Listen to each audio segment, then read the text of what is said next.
I'm Brad Snyder, and I am the associate broker and realtor with Vista Realty. Yes, I'm the listing broker, listing agent for the owners of this building. Okay, what building is this? This is the what was the Daisy Mae Steakhouse. Okay, so then you're the listing agent for the Daisy Mae Steakhouse, which is reportedly haunted. Yes. Okay, great. Okay, so I'll start from behind. This is the Daisy Mae Steakhouse, which is the oldest building in Sierra Vista, built back in the late 1800s, and the oldest adobe structure in our area that's still standing as well. Where we're standing right now is in the main bar area of the original building, which has been home to Daisy Mae's Steakhouse for the past 20 years. There are 7 unique rooms, dining areas to this building, and we'll start with a little tour of the main bar area. And this bar has been here since it was, this building started out as a trading post. It was a post office and a general store, and rumored to have been a brothel at one point, and that is where Charlie, the famous Charlie the Ghost, comes into play here. You see on the bar is the whiskey bottle and shot glass, which before this restaurant closed, the bartenders would leave out a shot of whiskey for Charlie every night to appease him, to make Charlie happy. And who's Charlie? Charlie is the famous ghost. The legend tells it that Charlie, when one of the things it was legend to be back in the late 1800s was a brothel. And Charlie was allegedly stabbed and killed defending a lady of the night. So Charlie's ghost has been legend here, a very famous ghost, and so legend has it that this is his haunt.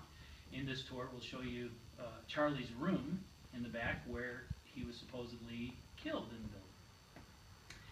So this is where people come and eat. This is the main bar dining area? Main bar dining area, again, 7 unique dining areas. Back to the legend of the whiskey, that Charlie was very happy when we left him out, when they'd leave him out a shot, and they'd come in the morning and the shot would be empty. So alarm set, buildings locked up, and the shot would be gone in the morning. But the bartenders believe that it's very important to leave him his honorary drink every night. So that's a little bit of Charlie. This is the main dining area and bar area. The bar is 100 years old. The oldest parts of the building, you can still see the over 100-year-old adobe brick, which was the main part of the original trading post. And I spoke to the property owner, Dan, the owner of this building, who's got some interesting stories of his own, but he was the one who told me a little more about the legend. This room that we're heading into with the booths here, this is the room that Charlie was allegedly killed in. Yes, that's the story I heard. Now, okay, so there's a reason why we're standing in the dark. What happened in this room? well, legend has it that the famous ghost, Charlie, back in its heyday, when this was a brothel, was killed in this room when he was defending the honor of a famous lady of the night. So after this restaurant closed about a year ago, I came in as a listing agent with the property owner, and the day before the restaurant had been open, all the lights worked, the restaurant closed. The next day we come in to take pictures and video for the listing and could not get the power to work in this room. So oddly enough, we've had the electrical check to verify the power coming to the room, changed all the light bulbs, and this room, the only room that we can't get to function with lighting, happens to be Charlie's room. And the first thing I noticed standing here is it's very closed off. Of course, we have a big bright window behind us, but it's very narrow in here. It is very narrow, and not exactly sure what the room was used for back in its time, but It was one of the part of the post office at one time. Yeah. And that was the early 1900s. I see dead people. That's the only way to tell someone what I can do. And then how? Oh, hold on. Oh, this darn focus, man. That's because there's someone in here right now. There's someone in this room right now? Yes. Not just what do you us. see? Not just us. There's a female in this room. She's about 12 is what I'm picking up. She's Mexican. I don't know. She's not talking to me directly right now. How can you tell? Do you see the ghost? I see her. She was standing over here earlier. Over here where? By the piano. According to the What did you pick up? The ghost radar, it gives us little readings on like where different Positions.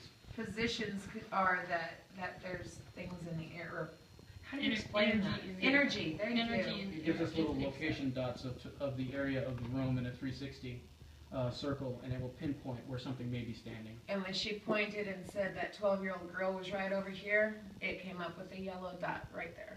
And yellow means. It's within the It's- vicinity. Okay. Okay. So then, so you picked up a little girl. Okay. So let's go ahead and keep walking and let me Okay. know what else you pick up. The bar is the other place I picked up. Okay. What did he look like? Describe him. He's wearing a cowboy hat. He actually had his face down. He was actually standing like this, right here, with his head down. And so his cowboy hat was actually kind of covering his face. Do they see us? He reckoned, or he saw us. Yes.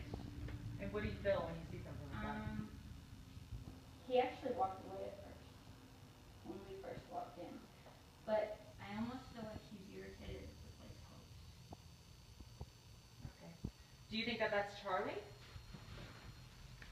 It could possibly be. I don't know. I never got a name. He never gave me his name. He never said really anything to me. Do we know what he looked like? Do we know what Charlie looked like? Do we have any pictures of him? And then can I call you the boss, Donovan? She did that. Well, Ghost Patrol's been around since 2001. We investigate historical areas. We started off with the Carrillo House in Tucson, right next to the Centennial Hall. And then we've done, I can't even tell you how many historical locations we've done, but we've been hunting. And what do you guys mean when you investigate or when you hunt? What does that mean? Like you're. Most of the time our targets are haunted locations. We don't go to look for, we don't go to a building hoping we find something haunted. We actually go to locations that are rumored to be haunted. Does someone call you? Most of the time that's how it works, or we do research prior to us going to them to find out if something has got some kind of haunting attached to it. And what's your goal or purpose? The goal is to prove that something does happen, that there is some existence of ghosts. The whole goal of being a paranormal investigator is to prove that they exist. So you guys use science versus a medium who uses her energy. Correct. Correct. And we have lots of it. What does it do? It picks up on milligauss, which is a form of energy, electricity. And as you can tell, we sweep the plugs in the back to see why there's no electricity coming through them. And obviously, it should have picked it up. What do different colors mean on it? The more extensive, the more intense. For example, Yeah. let's say green. What does that mean? Green is basically there's nothing going on. Okay. What about a yellow? A yellow means there may possibly be something going on, but what we try to look for is not standard currents. We look for pulsating currents or currents that don't fluctuate. Like if we can actually use it to communicate. We can say, if somebody's in the building right now or somebody's here with us, can you make it flash to red for us? Yes, one for yes, two for no. And we've actually had it do that before. It's done that a lot for us. If there's anybody in the bar other than the living here with us, blink once for yes, twice for no, all the way to red if you can.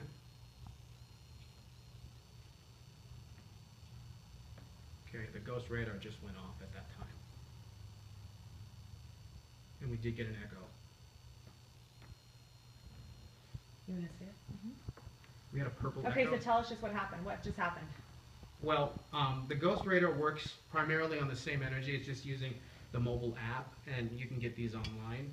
And ghost radar tends to pick up a lot more buried energy than the regular K2 does. And as I asked the question, this didn't respond. However, there was an echo that was picked up on ghost radar. Say something. When you turn that, it went red. What does lave mean? Lave? It said The lave. type of tool. Lay. It says lave. Oh, lave. Yeah, it said lay. What's the other word that came through? I've got syllables when you were talking earlier. It spits out what it thinks something is saying. So, it gives us. Leave? It gives It out. hasn't said that yet, no. It said lay. This was Spell it. L-A-Y. L-A-Y. See, right here it'll This tell was us. a, where all the bleeps are and where the words are that things we're saying. And since we came in here, we've actually gotten quite a bit. Okay. So what we're trying to do is we're trying to use different technology. For example, this Ghost K2 and then just an iPhone app to pick up energy. And we're waiting to see if we hear anything. Sometimes it's more of a waiting game. Sometimes you don't get anything, but that doesn't mean there isn't anything here. The oldest existing building in Sierra Vista, built in the late, records are sketchy, but back in the late 1800s. It originally started out as a trading post for the Fort Huachuca soldiers. It was a post office, it was a general store, and rumored to be a brothel for a period of time. And during that period of time was when the legend of Charlie, who was rumored to have been a soldier in Fort Huachuca, here at the brothel, visiting the brothel, and defended the honor of a lady of the night that worked here. And Charlie was supposedly stabbed and killed in the building. And since that time, he has been haunting the place. I can tell you, I'm not a believer of ghosts, have never been. As the listing agent, the owners live out of town. I come check on the building on a regular basis. And about a week ago, I come in to check on the place, and I come through to turn off the alarm, and it was very warm, it was very hot, there's no air conditioning on, and I got a very cold chill and a breeze that blew over me, and I could hear whispering.